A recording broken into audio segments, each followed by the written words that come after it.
Hi guys, it's Irene's Braids here, and I am back with another video, a more detailed and slower video, by the way. All right, guys, let's get started. So pretty much I use the Shining Jam Extra Hold Conditioning Gel to rub on her scalp and rub on the rubber bands. I used edge wax to help, bring in the edges and bring in the smaller hairs that we want to look nice and pretty. That helps do that. And we have our handy dandy crochet tool. Can't go wrong with that. So pretty much those are the products that I use, and I went ahead and grabbed some black rubber bands to help part out the hair. And I am pretty much going to show you the braiding hair that I like to use. As long as it's expressions, it's fine. I don't like using Kanekalon, but this type of Kanekalon braiding hair, I don't mind using. It's kind of resembles expressions, so that's why I used it. But I do not like the $3 for $5 Kanekalon hair. I don't really like that one, but this brand is really good. And then of course you're gonna need a rat tail comb to help part out your sections. Get those nice clean parts. And we are going to get started. All right, guys. So pretty much rub the Shining Gem over the client's hair. You want to rub it through her scalp. That way it helps soothe it, makes it feel good. My clients love when I do that. Just comb through the hair and make sure it's just nice and clean. I've already pre-soaked my rubber bands in oil, and by using the Shining Gem allows it to have more product on the rubber band, which helps it when it stays in the client's hair for the time that they choose to keep it in. I say no longer than 30 days you should keep this style in. No longer than 30 days, and you definitely want to wait 2 weeks before you start to style it. All right, guys, so pretty much what I did here is I wrapped the rubber band only 4 times. That is it. You're going to wrap 4 times because what that does is it allows you to not place the rubber band in too tight. You do not want it tight. It will hurt. It will cause bumps, and it definitely causes too much tension. You do not want that. So you're going to wrap the rubber band only 4 times. That is it. Okay, guys? So that's pretty much what I'm doing here. 4 times.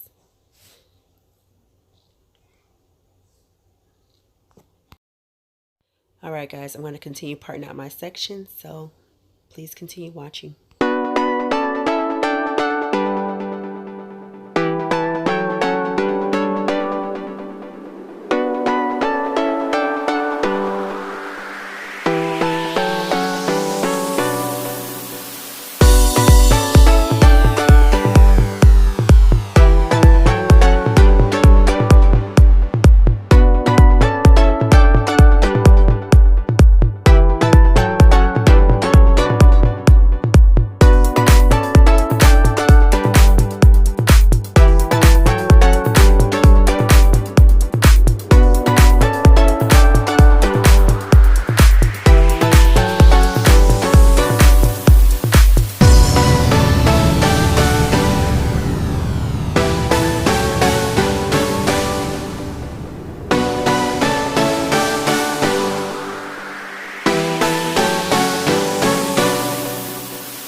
All right, guys, so my client had a short cut at the bottom of her hair, and she wants to grow her hair back out. That bottom row that we did, I could not rubber band method that row. It was entirely too short. So I only rubber band the second row at the top. All right, so the bottom row was not rubber band method. I actually braided those in without rubber bands. Okay, so pretty much all of our sections are done. We have rubber band everything. It was only rubber band in 4 times each, like I stated before. So please make sure that you're careful when you're doing this style. All right, guys, so I've taken a thin piece of the crochet, I'm sorry, not crochet, but expressions braiding hair, or the Kanekalon hair. And what I did was I'm crocheting it through very easily. And this is why I say wrap 4 times, because only when you wrap 4 times, you're able to crochet the hair in very easily, and it does not hurt the client at all, or yourself. If you're doing these on yourself, it will not hurt you at all. So I'm going to show you how I did that. And I'm going to show you one more time so that way you understand how I did that method. So please stay tuned and keep watching.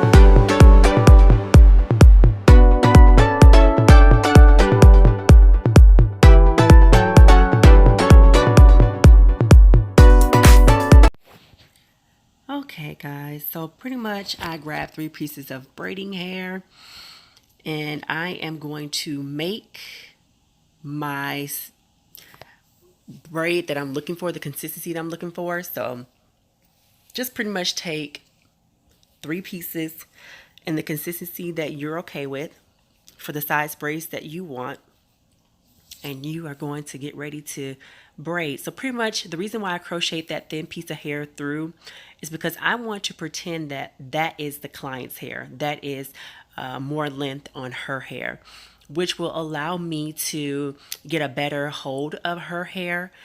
So using that thin piece of expressions hair helps me get a balance, and that's why I crochet that piece in like that. In the first video, the method that I showed you guys, a lot of people were not able to grip their hair good doing it on themselves. So what I did was I said, okay, well, let me figure out another method. Let me figure out another way.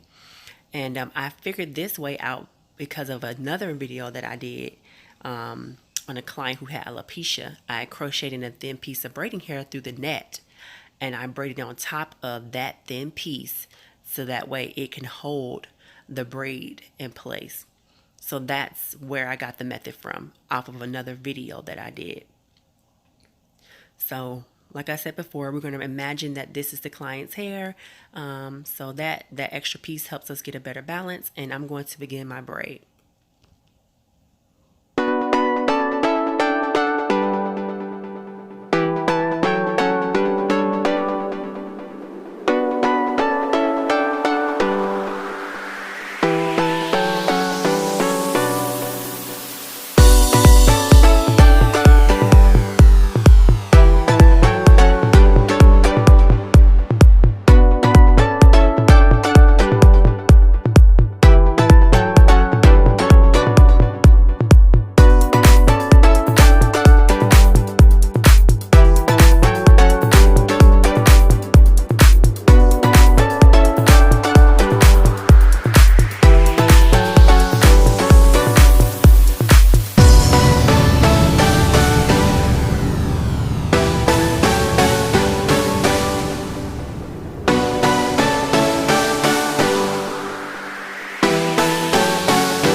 Okay, guys, so yes, this is pretty much how I do the method. Where the hair is longer at the top, I will not be doing the rubber band method. I would just part out my parts, and I will actually braid the hair in regularly. This method is only for the areas that are shorter and you want your braids to stay in for the whole time frame that you're wearing your box braids. So this is pretty much why I do this method. I know that this method may not make sense to a lot of people, but it does make sense for those who hair is shorter and they want to wear box braids, but then after paying almost $200 or however much people pay these days, your braids are slipping out, or you got braids falling on the floor. Nobody has time for that. So pretty much I am excited to bring this method to the table just to show women how you too can still get these braids done on your shorter hair and it stays. So this is why I decided to show this method. So for those that this method does make sense for, yay, hopefully this method will work for you. So let's keep watching.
All right, guys, so listen, please do not judge me for my ripped cape for my client.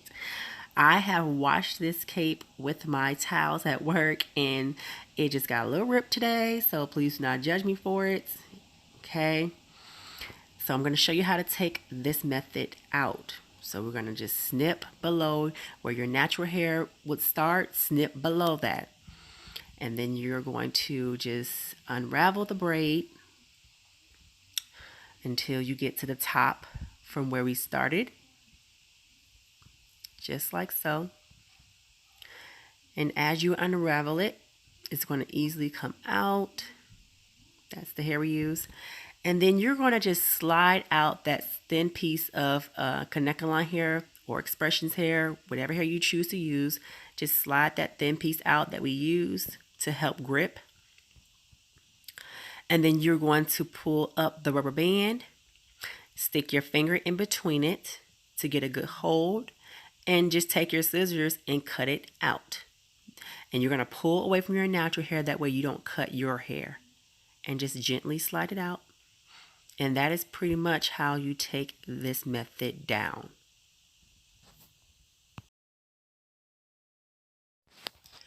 Okay, so that is pretty much how you install and uninstall the Rubberband Method crochet box braids. So before I let you guys go, I wanted to let you know that while I was doing my client's hair, I was finishing up with her hair, and it just came to me another way that I can just show you guys how to do this method without using a rubber band. So what I wanted to do was I wanted to add that clip at the end of this video For the clients or for the women who don't care for rubber bands and you just don't want to use them, that's absolutely okay. And I pretty much found another way to do them so that way it could help you. So please stay tuned. At the end of this video, you will see that clip, okay? Thank you guys so much for watching. All right, guys, so here we are. This is where I will show you how to do the non-rubber band method for your box braids. So yes, what I did here is for her first two bottom rows, I parted them out in squares. I was not able to do the triangle parts the way that I like to do them, so we went ahead and did just regular parts at the bottom, and then we did the triangle parts for the remaining of her head. She's going to be wearing her braids down, so she was okay with me doing this method for her. So we're just going to take a small piece of braiding hair, and we are going to braid in that piece of hair on top of her natural hair.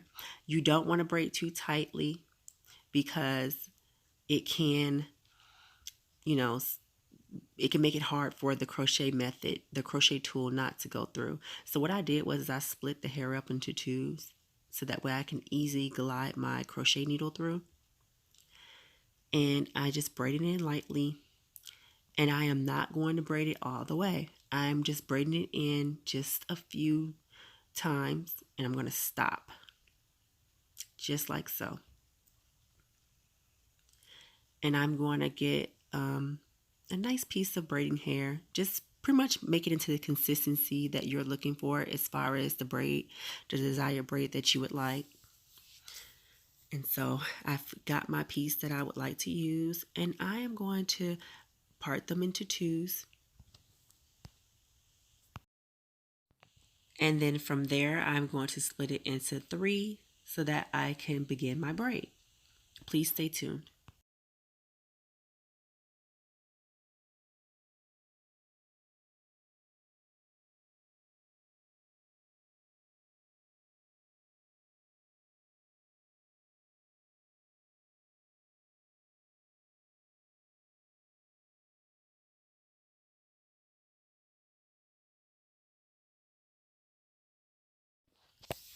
All right, guys, so that's pretty much how I was able to install the braid without using a rubber band. I really hope that this method works for you guys. This is my first time doing this method. I thought of this method today while doing my client's hair. So I wanted to add this clip at the end of the video just to throw it in there, let you guys see it, see what you think. So just leave me your feedback. Let me know what worked for you. And again, thank you so much for watching.